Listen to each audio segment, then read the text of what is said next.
اور زنا کرنے والے پر 15 عذاب ہے، 15 عذاب، 5 دنیا میں دیے جائیں گے، 5 قبر میں اور 5 قیامت کے دن۔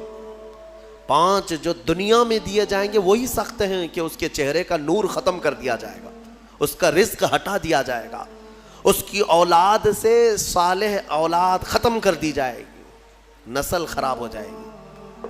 زنا کے جو 5 عذاب ہیں دنیا میں وہی سخت ہیں، چہرہ بگڑ جائے گا، بارونق نہیں ہوگا چہرہ، بے رونق ہو جائے گا، رزق میں کٹوتی، بے برکتی آ جائے گی۔ ان تمام چیزوں سے مومنین اپنے آپ کو بچائے رکھیں۔ یہ سورہ مومنین ہے، اور اس کے بعد سورہ نور کی ہم نے تلاوت کی۔ سورہ نور میں اللہ تبارک و تعالیٰ نے یہی زنا کی مذمت بیان کی۔ شروع کی آیتیں ہیں کہ ایک اجنبی مرد یا عورت زنا کر لیں۔ زنا کیا چیز ہے؟ غیر شادی شدہ مرد اور عورت کا ملنا اور اپنا جسمانی سکون حاصل کر لینا یا شہوات نفسانیہ کو پورا کر لینا، یہی زنا ہے۔ تنہا ہو جانا، ایک دوسرے کو چھو لینا یا ایک دوسرے کے ساتھ وقت بتانا، گزارنا، جمع کرنا، یہ زنا کے تمام مبادیات کے ساتھ ساتھ ہے۔ اللہ فرماتا ہے الزانیۃ والزانی فاجلدوا کل واحد منہما 100 جلدہ۔ مرد اور عورت دونوں جب زنا کر لیں تو اللہ فرماتا ہے 100 کوڑے مارے جائیں گے انہیں۔ اسلامی حکومت ہو تو 100 کوڑے مارے جائیں گے، اور سب کے سامنے مارے جائیں گے۔ وَلَا تَأْخُذْكُمْ بِهِمَا رَأْفَةٌ فِي دِينِ اللَّهِ إِن كُنتُمْ تُؤْمِنُونَ بِاللَّهِ وَالْيَوْمِ الْآخِرِ۔ مولا فرماتا ہے ان لوگوں کے بارے میں اپنے دل میں ذرا برابر بھی نرمی مت لاؤ اگر تم اللہ پر اور قیامت پر یقین رکھتے ہو، اور ان کے عذاب کو وَلْيَشْهَدْ عَذَابَهُمَا طَائِفَةٌ مِّنَ الْمُؤْمِنِينَ، ان دونوں کی سزا پر سارے مومنین کو گواہ بناؤ۔ سب کے سامنے یہ سزا دی جاتی ہے، لیکن یہ سزا دینا آسان بھی نہیں ہے۔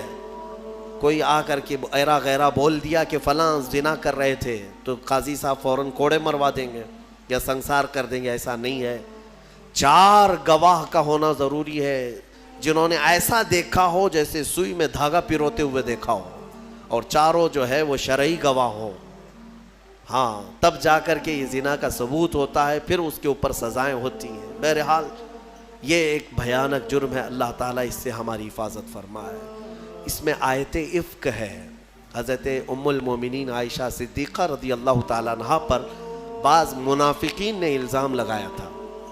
غزوہ بنو مستلق ایک غزوہ جس میں حضور گئے تھے، ساتھ میں ام المومنین بھی گئی تھی۔ حضور جب بھی جہاد پہ جاتے، غزوہ پر جاتے، تو کوئی نہ کوئی حضور کی ازواج مطہرات میں ساتھ میں آپ کے ہوا کرتی تھی۔ اس غزوے میں حضرت عائشہ ساتھ میں تھیں۔ واپسی میں جب رسول کریم صلی اللہ تعالیٰ علیہ وسلم مدینے کی طرف آ رہے تھے، رات کو ایک جگہ پر قیام کیا، سب لوگوں نے قیام کیا، اور صبح ہونے سے پہلے پہلے کوچ کرنے کا حکم ہوا۔ حضور پاک صلی اللہ علیہ وسلم اپنے صحابہ سمیت کوچ کر گئے۔ ہوا یہ کہ حضرت عائشہ صدیقہ کا جو کجاوا اونٹ پر رکھا جاتا تھا، یعنی ایک پوری جھوپڑی ہوتی تھی، اسے اٹھا کر رکھا جاتا تھا، اٹھا کر کے پھر اتارا جاتا تھا زمین پر، تو وہ نیچے تھی۔ حضرت عائشہ اس میں بیٹھی نہیں تھی، ان کا ایک ہار کہیں چھوٹ گیا تھا، وہ ڈھونڈنے کے لیے نکلی تھی۔ صحابہ نے خالی کجاوا اٹھایا اور اونٹ پر رکھ دیا اور لے کر چل پڑے۔ ان کو ایسا لگا کہ ام المومنین اندر ہیں، چل پڑے۔ سفر بہت لمبا ہو گیا، صبح کا وقت تھا، حضرت عائشہ چھوٹ گئی پیچھے راستے میں۔ ان کا کھویا ہوا وہ جو ہار ہے اس کو تلاش رہی تھی۔ ہوتا یہ تھا کہ قافلے میں پیچھے ایک صحابی آیا کرتے تھے جو گرا ہوا سامان اٹھاتے ہوئے، کافی دور وہ چلتے رہتے تھے قافلے سے۔ اس وقت حضرت صفوان ایک صحابی ہیں، وہ پیچھے چلے آ رہے تھے۔ انہوں نے حضرت عائشہ کو تنہا دیکھا تو انہوں نے کہا انا للہ، یہ کیا ہو گیا، حضور کی زوجہ ہیں اور یہ اکیلی کیسے رہ گئی۔ تو بہرحال حضرت صفوان نے پورا سہارا دے کر حضرت عائشہ رضی اللہ تعالیٰ عنہ کو مدینے تک ساتھ لائے۔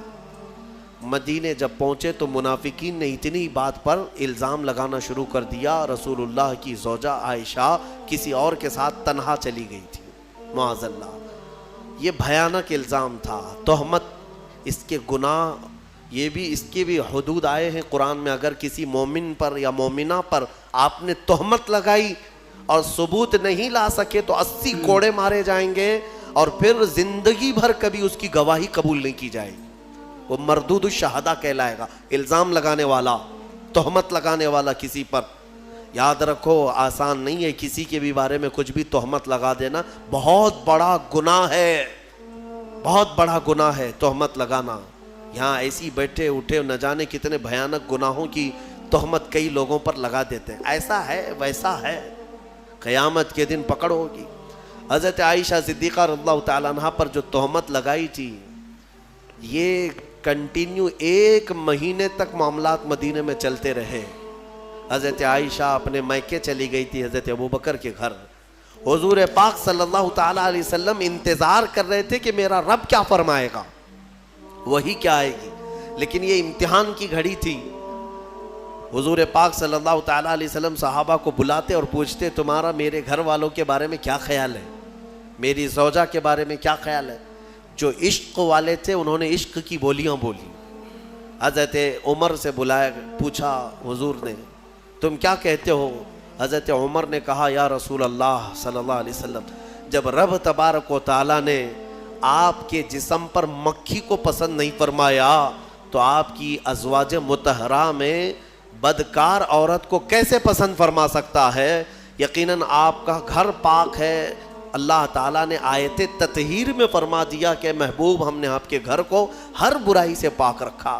حضرت عثمان غنی نے بھی اسی طرح کی بات کی، کہا یا رسول اللہ صلی اللہ تعالیٰ علیہ وسلم، رب تبارک و تعالیٰ نے ہر علائش سے آپ کو پاک کیا ہے، تو آپ کے گھر پر اور آپ کی بستر پر اگر عائشہ کے اندر کوئی عیب ہوتا تو اللہ کبھی بھی اس چیز کو پسند نہ کرتا، بلکہ عائشہ کا نکاح اللہ کی مرضی سے آپ کا ہوا ہے۔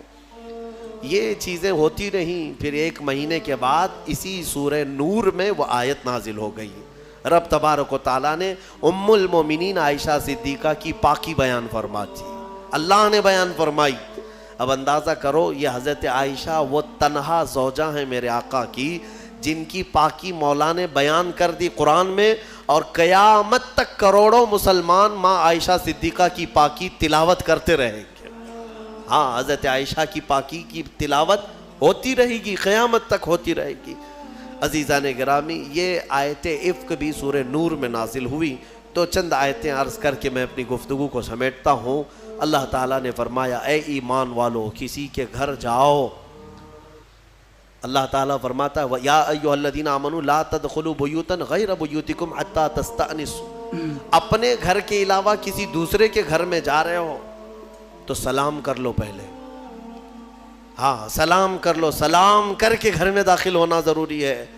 اور یہاں تک کہ آداب میرا مولا خود بیان کر رہا ہے کہ تم کسی کے گھر جاؤ تو دستک دو، اور دستک دے کر کے 1 بار 2 بار 3ری مرتبہ اگر جواب نہیں آیا تو پلٹ جاؤ، حدیث پاک میں بھی ہے۔ ضروری نہیں ہے کہ دروازہ توڑ کے اندر جاؤ گے، ہاں، اور کنٹینیو کھٹکھٹاتے کھڑے ہو جاؤ گے آدھے گھنٹے تک۔ یہ آداب ہیں شریعت کے۔ اور پھر یہ فرمایا حدیث میں ہے کہ کسی کے گھر جاؤ تو سامنے بالکل دروازے کے نہ کھڑے ہو جاؤ، بلکہ تمہیں دائیں جانب کھڑے ہونا چاہیے۔ اگر دروازہ کھلے کوئی اجنبی عورت ہو تو تمہارا آمنا سامنا نہ ہونے پائے، بے پردگی نہ ہونے پائے۔ یہاں تک کہ گھروں کو پردہ لگانے کا حکم بھی میرے آقا نے فرمایا۔ اور اگر کسی گھر پر پردہ نہیں ہے، گزرنے والے آپ میں سے کوئی ہو، کوئی بھی ہو، اگر مومن گھروں میں اندر نظر ڈالتا ہے کوئی راستہ چلتے ہوئے عورتوں کے اندر اوپر، حضور نے فرمایا گھر والے تیار ہے، وہ چاہے تو پتھر اٹھا کر اس کی آنکھ پھوڑ دے، اللہ سوال نہ فرمائے، اللہ اس کے ہاں اس کا مواخذہ نہیں ہوگا۔ یعنی یہ بتانا مقصود ہے کہ یہ کس قدر گناہ ہے، گھروں کے اندر نگاہیں ڈالنا، آنکھیں ڈالنا بہت بڑا گناہ ہے۔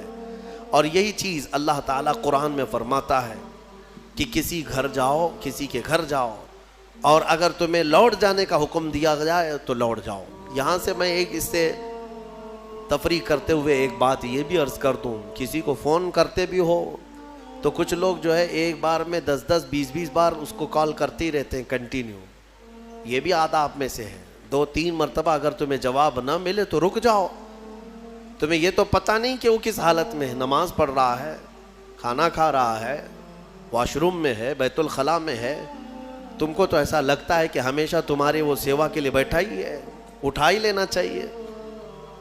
یہ بھی آداب میں سے ہے. علم والے اور اخلاق والے ان چیزوں پر عمل کیا کرتے ہیں. سورہ نور میں اور بھی بہت ساری باتیں ہیں کہ بچوں کے متعلق فرمایا گیا کہ جب یہ عقل والے ہو جائیں تو ماں باپ بھی انہیں الگ سلایا کریں. وَإِذَا بَلَغَ الْأَطْفَالُ مِنْكُمُ الْحُلُمَ, بچے جب جوانی کو آ جائیں, بالغ ہونے لگ جائیں, تو ان کے لیے بھی حکم ہے کہ وہ ماں باپ کے کمرے میں بھی آئیں تو اجازت لے کر کے آئیں. ایسے نہیں کہ ڈائریکٹ گھس جائیں. بچے جب شعور والے ہو جائیں, ان کو یہ سب آداب گھروں کے سکھائے جائیں کہ گھر میں آنے کے آداب کیسے ہیں. ماں باپ اگر تنہا بیٹھے ہیں تو بچہ کیسے آ جائے گا, وہ بھی دستک دے کر کے آئے, اجازت لے کر کے آئے. یہ بچوں کو تعلیم و تربیت دی جائے. اللہ تبارک و تعالی ہمیں اخلاق حسنہ عطا فرمائے, رسول کریم صلی اللہ تعالیٰ علیہ وسلم کے اخلاق پر عمل کی توفیق عطا فرمائے. وآخر دعوانا ان الحمد للہ رب العالمین. السلام علیکم.